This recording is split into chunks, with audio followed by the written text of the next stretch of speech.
Posani కృష్ణమురళికి bail వచ్చింది. 1,00,000 చొప్పున ఇద్దరు పూచికత్తు సమర్పించడంతో పాటు దేశం విడిచి వెళ్లరాదని నిబంధనలను విధించింది. వారానికి 2 సార్లు సిఐడి కార్యాలయానికి వచ్చి సంతకం చేయాల్సిందిగా ఆదేశించింది.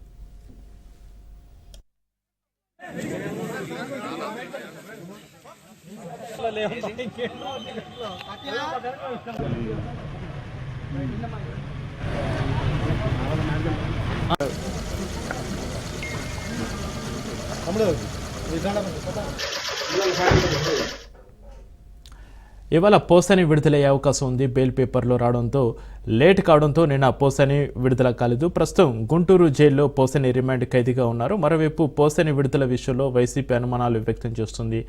ఏ క్షణంలో పీటీ వారెంట్తో ఏ స్టేషన్ పోలీసులు వస్తారో అని చెబుతుంది. ప్రస్తుతానికి ఎలాంటి కేసులు లేవని న్యాయవాదులు చెబుతున్నారు.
పోసాని కృష్ణమురళికి బెయిల్ వచ్చింది. 1,00,000 చొప్పున ఇద్దరు పూచికత్తు సమర్పించడంతో పాటు దేశం విడిచి వెళ్లరాదనే నిబంధనలు విధించింది. వారానికి 2 సార్లు సిఐడి కార్యాలయానికి వచ్చి సంతకం చేయాల్సిందిగా ఆదేశించింది.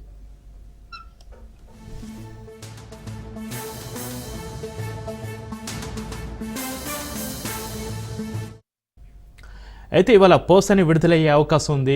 బెయిల్ పేపర్లు రావడం లేట్ కావడంతో నిన్న పోసాని విడుదల కాలేదు. ప్రస్తుతం గుంటూరు జైల్లో పోసాని రిమాండ్ ఖైదీగా ఉన్నారు. మరోవైపు పోసాని విడుదల విషయంలో వైసీపీ అనుమానాలు వ్యక్తం చేస్తుంది.